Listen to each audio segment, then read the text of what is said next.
Thanks for coming. First of all, I'm not a guru, expert, or master. I'm a normal guy who has applied Stoicism to his life. I have become more confident, content, courageous, less worried, more compassionate, and generally better than I was 3 years ago. Quote number one: the primary indication to my thinking of a well ordered mind is a man's ability to remain in one place and linger in his own company. Quote number two: everywhere means nowhere. Number three: when a person spends all his time in foreign travel, he ends by having many acquaintances, but not friends. Quote number four: each day acquires something that will fortify you against poverty, against death, indeed against other misfortunes as well. And after you have run over many thoughts, select one to be thoroughly digested that day. Quote number five: contented poverty is an honorable estate. It is not the man who has too little, but the man who craves more that is poor. Quote number six: what does it matter how much a man has laid up in his safe, if he yearns to have his neighbor's property and constantly thinks about not his past gains, but his hopes of the gains to come? Do you ask what is the proper limit to wealth? It is first to have what is necessary, and second, to have what is enough. Okay, so now we're in the explanation part, seeing how this can be applied to our life, you know. Okay, so going through quotes 1, 2, and 3, the primary indication to my thinking of a well-ordered mind is a man's ability to remain in one place and linger in his own company. So, first of all, if you cannot be with yourself, how can you be with others? You have to think about that. We normally treat others how we treat ourselves. So when people don't love themselves, they're likely to be mean to others. And when they love themselves, they're going to be friendly, they're going to be awesome. I think you can see this in people. When people are living, if you win $1 million, for example, you're friendly to everyone. You're like, wow, everything is awesome. But when people are having bad days or a bad life, they just mean. So be careful, however, lest this reading of many authors and books of every sort may tend to make you discursive and unsteady. You must linger among a limited number of master thinkers and digest their works. If you would derive ideas which shall win firm hold in your mind. Everywhere means nowhere. So this is a very confusing statement because he's using ancient English. But what you can understand is that everywhere means nowhere. If you're everywhere, you're really nowhere. And in terms of reading books or maybe trying a profession, if you're everywhere, you kind of don't have a particular skill. So he's advising Lucilius to focus on his life. So we can learn from this. He continues and says, when a person spends all his time in foreign travel, he ends by having many acquaintances, but not friends. This has also happened to me. When you change a lot of friend groups, or if you travel a lot as a child, you find that you have a lot of acquaintances, but you don't have a lot of true friends. You may know a lot of people, but since you've not spent enough time with them to develop deeper relationships, then you don't have the true friendship. True friendship takes some time. Expertise in anything takes time, so we must always be patient. It might be in relationships, it might be in career, it might be in everything. So what we can learn here, or what I have learned, is find one field and focus on it. If you've not found something that you like doing, or you're not passionate about a particular thing, then your job is to actually just to keep exploring until you find that thing and then focus on becoming good at it. So yeah, focus after you've found something you like. If you don't like something, then if you don't know what you like, for example, then your goal is just to actually explore. So you must work hard in explore, which is also difficult in its own.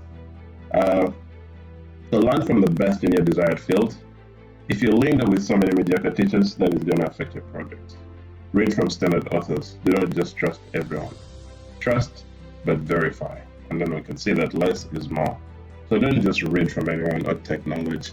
Think about it, right? Most people don't like thinking. As soon as someone authoritative tells them something, they just think it's correct. We must take a step back and, think. And also when we're learning, you don't want to learn from, the mediocre teachers. It's better to learn from the best of the best so that you can get their skills and become good. So into quote number 4, each day acquire something that will fortify you. Fortify means protect you against poverty, against death, and indeed other misfortunes as well. So the Stoics generally believe that if we have strong minds, we can endure poverty, so they believe death is not bad, and they also believe that misfortunes are because we think they're misfortunes, but anything that happens in nature. So the Stoics, you have to understand, are not, they believe that gods exist, and they believe that the world is ordered as we shall see. So they think, or should I say, they believe that misfortunes are not really misfortunes if they happen in the world, because if there are misfortunes, then the gods would not even put them there in the first place. So they're misfortunes because we think they're misfortunes. Yeah. And after you run over many thoughts, so read a lot of things, select one to be thoroughly digested a day. So Seneca here says that it's hard for us to focus on many things at the same time. So if you want to get better every day, let me say there are 100 points to remember. There are 360 days in a year.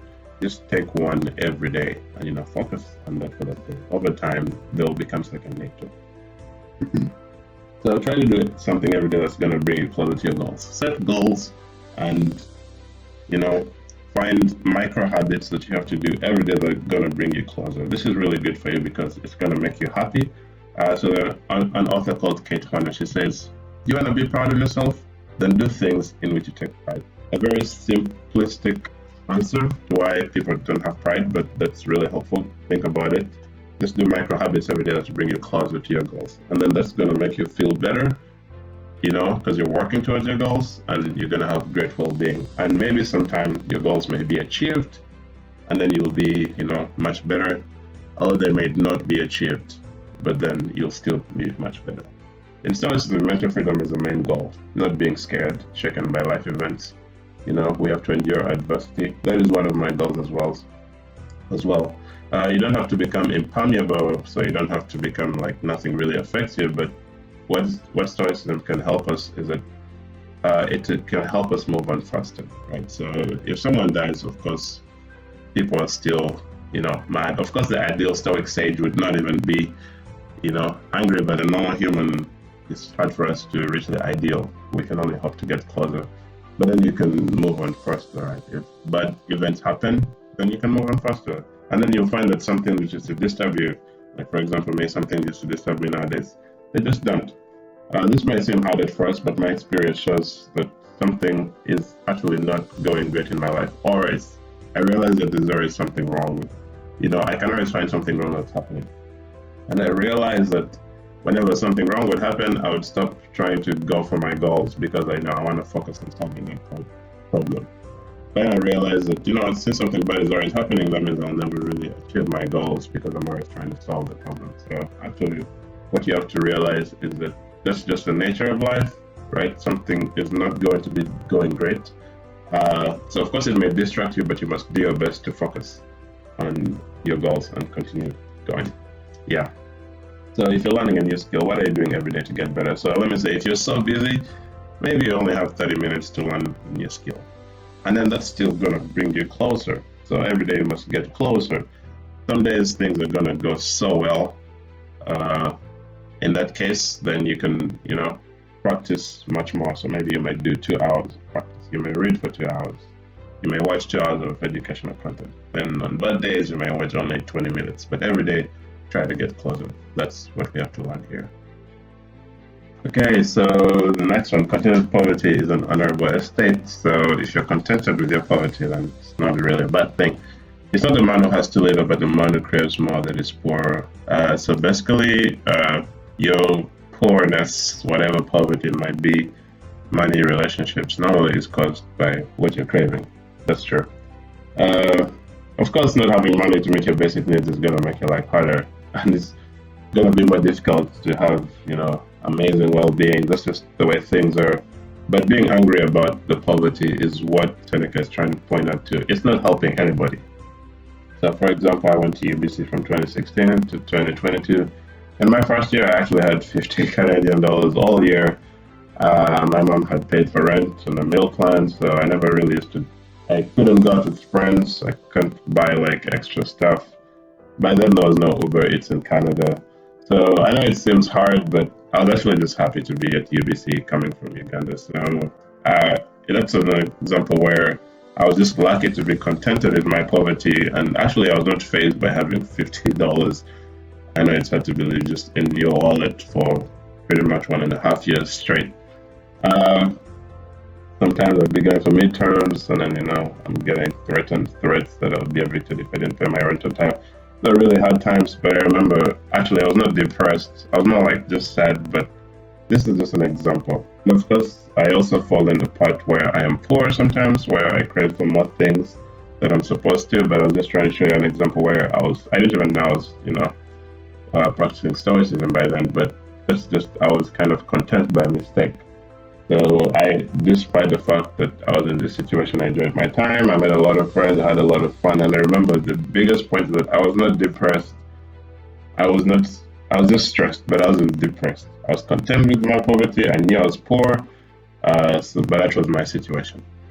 Next, the next one is: it doesn't matter how much a man has in his safe if he keeps yearning for his neighbor's property and keeps thinking about he doesn't think about his past gains, but thinks about the gains to come.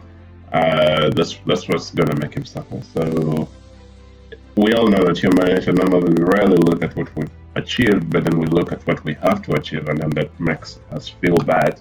I also fall in this category sometimes. Luckily, I'm not in the situation I was in first year. I have a very great, amazing full-time job now. But then I still, spend a lot of time thinking about maybe how am I going to, start saving for retirement, get more money. So I've not looked at my past gains maybe sometimes. So we always need to be grateful, see how far we've come, not looking at what's in our safe, but we're always looking at what is about to enter our safe, so that makes us feel scarce, puts us in a sense of scarcity. So we could be suddenly grateful, even if we live in a palace. Sometimes things are good in people's lives, but then they're still not happy. But that's because they're always looking at what they are going to get, but not what they've gotten. Of course, it's a very hard situation because naturally the brain acclimates for good or bad. So when bad things happen, after some time, you kind of get used. When good things happen, you also get used. But that's just the nature of life. Anyway, number 7. Let's see. You ask what is the proper limit to wealth. It is first to have what is necessary, and second to have what is enough. So Seneca here kind of sums up everything. So the problem with Stoicism, people don't see the whole picture. They're just saying just a few quotes, and then they're like, oh, they're so rude. But here you see Seneca sums up his letter. He knows that you must have what is necessary. So everybody must have the basic needs. He knows that you need the basic necessary things just to get by. But on the second point, after you get what is necessary, for example, like in my situation, I'm not as poor as I was in 2016 anymore. But now the problem is second, to have what is enough. And that's the biggest problem for all of us. We do not have a limit of what is enough. Is it $1 billion? Is it $1 million? Is it $20 billion? So even if you become a millionaire, now since that's not enough for you, maybe you want to become a billionaire. And if that's not enough for you, you want to become tens of billionaires. And that means that you're always going to be, kind of trying to go farther, never really content, Of course, some situations people are content, but they just enjoy work. That's a whole different situation. But many people are actually just driven just to earn more, even if they have really what is enough. Money is just a good example. It might be a relationship. Some people are so hedonic and they're just addicted to pleasure, and they just like, let me say, having sex the whole time. They don't have a good limit of what is enough. And sometimes it makes it more difficult if they have psychological problems. Okay, so for most of us, we are not rich men, and by rich, I mean, our brains are not the sage, like the sage ideal of the Stoicism. We're not there. But then we have to remember that if we're not content as poor men, riches will do us no good. Just think about it. It doesn't matter if you put a sick man on a wooden bed or a golden bed, he still remains poor. So thank you for watching. Let's think about everything in that video. I hope you've learned something, and I hope this can enrich your life. Good luck on your journey. Thank you for watching. If you like this video, please like it and subscribe to the channel. And also check out my other videos. Have a good day.